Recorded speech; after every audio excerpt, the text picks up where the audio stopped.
مولاي صلي وسلم دائما أبدا على حبيبك خير الخلق كلهم فاق النبيين في هلك وفي خلوق فاق النبيين في هلك وفي خلوق ولم يدانه في علم ولا كرم مولاي وسلم دائما ابدا على حبیبک خیر الکل آمین۔ اللہ رب العزت ہم سب کا یہ عاجزانہ معتبانہ درود پاک بارگاہ مصطفیٰ صلی اللہ علیہ وسلم میں ہم سب کی طرف سے ہدیتاً تحفتاً محبتاً پیش فرمائے، اور اس کے صدقے رسول اللہ صلی اللہ علیہ وسلم ہم سب کو اپنی نوری نگاہ اور پاک توجہ عطا فرمائے، تاکہ ہمیں تزکیہ طہارت اور تقوی نصیب ہو جائے اور ہم زندگیاں اطیع اللہ اطیع الرسول میں گزاریں اور آخرت میں جائیں تو شفاعت مصطفیٰ، امت مصطفیٰ، رحمت مصطفیٰ صلی اللہ علیہ وسلم کے حقدار ہم بن جائیں۔ اعوذ باللہ من الشیطان الرجیم، بسم اللہ الرحمن الرحیم۔ آج ہم اللہ رب العزت کے فضل و کرم سے سیکھنے جا رہے ہیں سورۃ البقرہ کی آیت نمبر ہے 16۔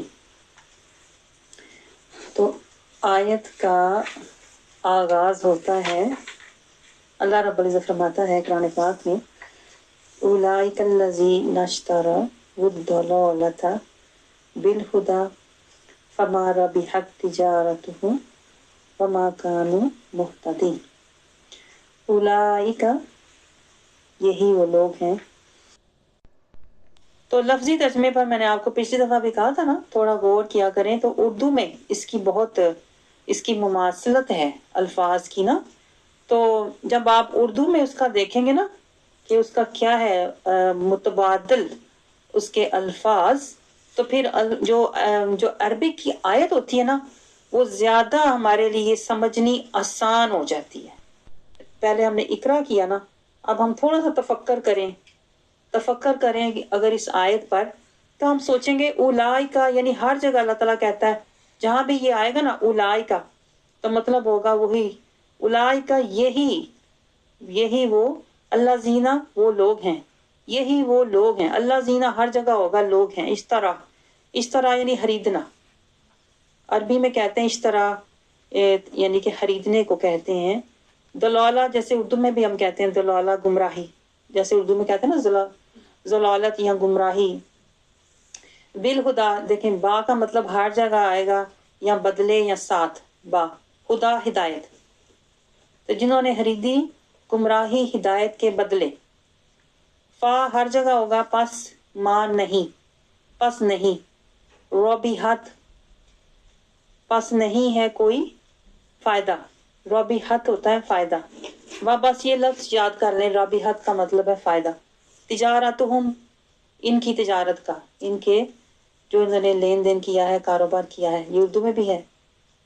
تو اس طرح میں آپ کو یہ کہہ رہی ہوں کہ آپ اس کو تھوڑا غور کر کے تو اردو کے ساتھ ملا کے نا، تو اپنے لیے اس کو آسان فہم بنا لیں، ٹھیک ہے۔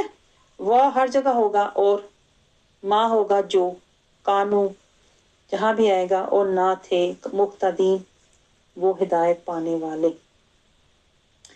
تو مطلب کیا ہے کہ تھوڑا سا غور کرنے سے آیت جو ہے وہ واضح ہو کے ہمارے سامنے آسان طریقے سے آ جاتی ہے، یعنی اس کو ہمیں عام فہم میں لینا ہمارے لیے آسان ہو جاتا ہے۔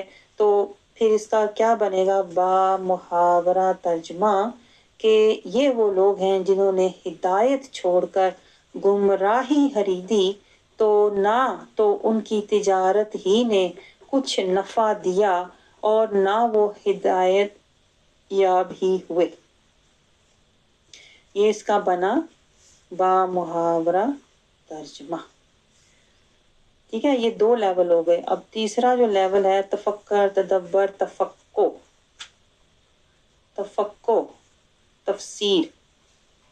تفسیر پہ جانے سے پہلے تو آپ کی تربیت کے لیے کہتے ہیں نا ایک چھوٹی سی بات، کہ دیکھیں جب بندہ جاتا ہے نا ایسے کہیں سے کچھ سیکھنے، تو وہاں سے آپ کا بن جاتی ہے، کیا بنتی ہے؟ نسبت بن جاتی ہے، ٹھیک ہے؟ وہاں سے آپ کی نسبت بن جاتی ہے. تو جہاں نسبت بن جائے، جہاں تعلق بن جائے، اس کے بارے میں کیا کہا میاں محمد بخش نے؟ آپ فرماتے ہیں کہ جتھے آون جاون ہووے رہیے وانگ پراواں، کعبے وانگو جانیے اونوں رکھیے پاک نگاواں. یہ دیکھیں آپ کتنی گہری بات ہے جو انہوں نے سمجھائی ہے کہ جس جگہ سے، جس در سے آپ کا تعلق اور نسبت بن جاتا ہے نا، اس کا کیا؟ اس کا ادب، اس کا احترام، اس کی محبت بھی لازمی ہوتی ہے. کہ یہ نہیں ہوتا کہ جب آپ کا آنا جانا ہو جائے تو آپ کیا رکھیے پاک نگاواں. یہ بھی بہت ضروری ہوتا ہے کہ ہم اپنی نگاہیں پاک رکھیں. کہ یہ نہیں کہ آپ اس بندے کی کمزوریاں یا اس جگہ کی خامیاں ڈھونڈ کے تو ہم آگے جا کے بتائیں. تو پھر پتہ کیا ہوگا؟ اگر ایسی حرکت اللہ نہ کرے، اگر آپ کریں گے نا، تو پتہ کیا ہوگا؟ پھر جو بھی آپ کو ملا ہوگا نا، جو بھی فیض آپ کو ملا ہوگا، جو بھی علم آپ کو ملا ہوگا، وہ کبھی بھی علم نافع نہیں ہوگا. وہ فیض، وہ کیفیت، وہ کبھی بھی آپ کا حال اور مقام نہیں بنے. تو یہ میں آپ کی تربیت کے لیے کہہ رہی ہوں، آپ کے کہتے ہیں نا کنسرن، آپ کی فکر کے لیے میں یہ باتیں کرتی ہوں کہ مجھے فرق نہیں پڑتا. آپ سمجھ رہے ہیں میرے بارے میں آپ کر بھی نہیں، میری ادھر کی ادھر بات، فرق آپ کو پڑے گا کیونکہ جو آپ کو ملا ہے وہ آپ کے کسی کام نہیں آئے گا بلکہ الٹا ضائع ہو جائے گا. تو اس لیے میں نے آپ کو یہ پوائنٹ سمجھایا ہے کہ جہاں سے نسبت بن جائے اس کا ادب بھی لازمی ہوتا ہے. اب آیت کی طرف ہم چلتے ہیں تو آیت میں اللہ تعالیٰ ہمیں کیا سمجھا رہا ہے. اور یہ جو ساری کوشش کاوش ہے نا، میں آپ کو بتاؤں یہ کیا ہے، یہ میرے لیے کیا ہے، یہ ایک جہاد فی سبیل اللہ ہے. اور اس کے ذریعے میں کوشش کیا کر رہی ہوں کہ دنیا کا جو رنگ ہے، زنگ ہے نا، وہ اتار کے تو کیا کیا جائے، آپ پہ صبغۃ اللہ چڑھا دیا جائے. وہ کہتے ہیں نا جیسے دھیرے دھیرے رنگ چڑھتا ہے، ایسی بات ہے کہ نہیں؟ ایک دم تو جو رنگ چڑھتا ہے وہ کچا ہوتا ہے. یہ بھی روحانیت کی باتیں ہوتی ہیں. تو جو ایک دم چڑھتا ہے وہ کچا ہوتا ہے اور وہ پھر ایک دم اتر بھی جاتا ہے. لیکن جو دھیرے دھیرے چڑھتا ہے نا، آہستہ آہستہ، وہ پھر رنگ بھی، وہ قدم بھی پکے ہوتے ہیں اور وہ کبھی بھی نہیں اترتا. اور پھر کیا ہوگا؟ صبغۃ اللہ سے جب آپ کے اوپر پورا اللہ کا نور، اللہ کا رنگ چڑھ جائے گا تو پھر ہوگا کیا؟ پھر ہوگا یہ کہ آپ حزب اللہ میں شامل ہو جائیں گے. یعنی پہلے تھا کیا؟ حزب ایک ہوتا ہے نفس ہوتا ہے، ایک حزب شیطان ہوتا ہے. شیطان اور نفس کے بھی تو راستے ہوتے ہیں نا، ہوا کے بھی راستے ہوتے ہیں، ٹھیک ہے؟ ایک ہوتا ہے حزب اللہ، اللہ کا گروہ، اللہ کا راستہ، اللہ کا گروہ، اللہ کا رنگ صرف ایک ہے، ٹھیک ہے؟ اس ایک رنگ میں، اس ایک گروہ میں، اس ایک راستے میں، انامتا کی ایک صحبت میں آنے کے لیے آپ کو مدت اور آپ کو جہاد دونوں چاہیے ہوتے ہیں. کہ آہستہ آہستہ آہستہ آہستہ دھیرے دھیرے ہم جہاد کرتے کرتے کرتے ہم اس راستے پر مضبوط استقامت سے جم جانے والے بن جائیں، حزب اللہ میں بیٹھ جائیں. وہ کہتے ہیں نا ایک درد ہو کے بیٹھ جائیے، در دردی غلامی کی کرنی. ایک در کے ہو کے بیٹھ جائیں، حزب اللہ میں شامل ہو جائیں. اور پھر کیا ہوگا؟ جب ہم حزب اللہ میں بیٹھ جائیں گے نا، حزب اللہ مطلب اللہ کا گروہ، تو پھر کیا ہوگا؟ پھر ہماری نظر ہر دم رضی اللہ، اللہ کو راضی کرنے پہ ہماری نظر ہوگی. ہم اپنے آپ کو، دنیا کو راضی کرنے سے نکل آئیں گے نا. جب صبغۃ اللہ چڑھے گا تو ہم نفس کشی کریں گے اور اپنے خواہشات سے نکل آئیں گے. حزب اللہ، اللہ کے راستے پر چل پڑیں گے اور رضی اللہ پہ پھر ہم نظر رکھنے والے بن جائیں گے. یہ ہے میرا پورا کہتے ہیں نا مقصد، میرا پورا کہتے ہیں نا یہ ہے جو میں کرنا چاہتی ہوں کہ رضی اللہ، ہماری نظر اللہ کی رضا پر ہو. اور جتنی ہماری زندگی ہے نا، ہم رضی اللہ پہ نظر رکھیں، حزب اللہ میں بیٹھے رہیں، صبغۃ اللہ چڑھاتے رہیں. اس کو مجاہدہ کہتے ہیں، ٹھیک ہے؟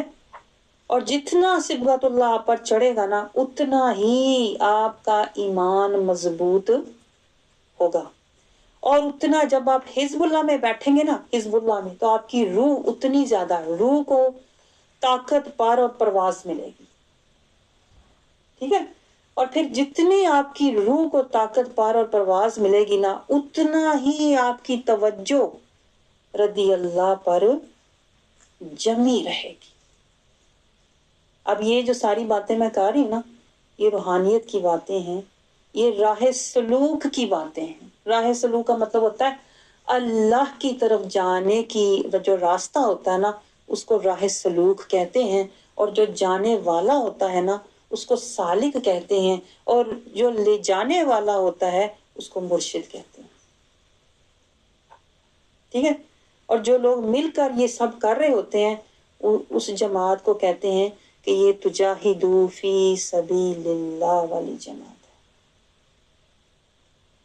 تو میں آپ کو نا ساتھ ساتھ یہ حقیقت اور معرفت کا علم بھی دیتی ہوں، اس کو حقیقت اور معرفت کہتے ہیں۔ یہ جو باتیں میں آپ سے کہہ رہی ہوں نا یہ آپ کی روحانی تربیت کی باتیں ہیں۔ تو اللہ رب العزت دیکھیں اشارتاً، یہاں دیکھیں آیت کا آغاز ہو رہا ہے اشارے سے، یہ وہ لو، اشارہ کس طرف ہے؟ اشارہ اس طرف ہے جس کا ذکر اللہ نے پہلے فرمایا۔ اب میں آپ کو ساتھ ساتھ یہ بھی سمجھاتی ہوں کہ قرآن کا مطالعہ، قرآن میں تفکر، تدبر، تفقہ کیسے کرتے ہیں، آپ سمجھ رہے ہیں؟ تو یہ سارا پریکٹیکل ہے جو میں آپ کے ساتھ کر رہی ہوتی ہوں، ورنہ تو آپ کو پتہ ہے پڑھنے میں تو 10 منٹ لگتے ہیں ایک آیت پڑھا کے تو بندہ یہ جائے، نہیں، میں تو آپ کے ساتھ آیت کا ایک ایک لفظ، ایک ایک حرف لے کے پریکٹیکل تربیت، تزکیہ اور تصفیہ اور ہدایت اور آپ کی کہتے ہیں نا اور اس کی طرف لے کے جاتی ہوں، اتباع کی طرف، یعنی سنت سے شروع کرتی ہوئی طریقت سے گزر کر اس کو پھر میں لے کے جاتی ہوں اس کو سنت، شریعت، طریقت، حقیقت، معرفت پہ جا کے میں گاڑی روکتی ہوں جب آپ سارے سوئے ہوتے ہیں۔ میرا سٹاپ معرفت ہوتا ہے تو میں معرفت سے جب اتر کے دیکھتی ہوں تو اکثر لوگ سوئے ہوتے ہیں، پھر میں سوچتی چلو گاڑی میں تو تھے نا، کوئی نہیں، سو بھی گئے تو ہے رے، جا کے تھوڑے سنیں گے تو پھر جاگ جائیں گے، ٹھیک ہے نا؟ تو یہ اندر کی باتیں ہیں، دیکھیں میں آپ کو اندر بار ساری باتیں بتا رہی ہوں، کہتے ہیں آپ بھی شار ہو کے بیٹھے، سوئی نہ، لیٹ ہو کے بیٹھے، اس لیے بتاتی ہوں۔ آپ آیت میں دیکھیں اللہ رب العزت کا لہجہ کیا ہے، ٹھیک ہے نا؟ لہجہ نوٹ کیا کریں تو دیکھیں لہجہ اللہ رب العزت کا کیا ہے کہ یہ وہ لوگ ہیں، یہ جیسے ہوتا ہے نا بندہ جیسے راز پردہ کہتے ہیں نا، کیا راز سے پردہ اٹھاتا ہے، ہاں راز سے پردہ ہی اٹھاتا ہے کہ مطلب حقیقت بیان کرتا ہے۔ اس آیت میں اللہ رب العزت کا لہجہ ہے حقیقت پسندانہ، معرفانہ۔ دیکھیں اللہ تعالیٰ ہمیں حقیقت بھی بتا رہا ہے اور ہمیں معرفت بھی دے رہا ہے۔ معرفت کا مطلب ہوتا ہے کسی چیز کی پہچان کروا دینا۔ اب جیسے آپ کے آگے دیکھیں اگر ہیرا پڑا ہے اور پتھر پڑا ہے، آپ کو کیا پتا چلے گا کون سا ہیرا ہے کون سا پتھر ہے، ٹھیک ہے؟ تو وہ تو آپ کو اگر میں پہچان کراؤں کہ یہ والا پتھر ہے یہ والا ہیرا ہے، تو یہی اللہ رب العزت دیکھیں اس آیت میں فرما رہا ہے کہ ہمیں پہلے حقیقت دکھائی پھر پہچان کروائی کہ یہ ہیں وہ لوگ، یہ ہیں وہ لوگ، جیسے آئیڈینٹیفائی کرتے ہیں نا کسی کو، تو جیسے شناخت کرواتے ہیں، یہ ہیں وہ لوگ، پہچان لو، اور اگر تم ان میں سے ہو تو پھر جان لو۔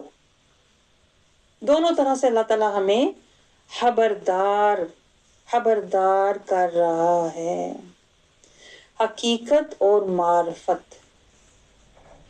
اب یہ ہائی لیول کا آپ کو پتا ہے، یہ ہائی لیول کا اس آیت میں اللہ رب العزت بیان فرما رہا ہے۔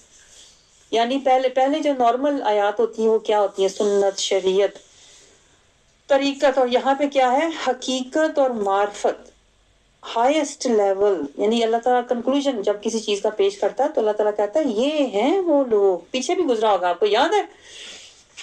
جیسے پیچھے ایک آیت گزری تھی اولئک ھم المفلحون، یہ ہیں وہ لوگ جو ہدایت پائے، یاد ہے آپ کو؟ پیچھے بھی ایک آیت تھی جس میں اللہ تعالیٰ کا یہی انداز تھا کہ جب اللہ تعالیٰ نے متقین کے بارے میں بات کر رہا تھا نا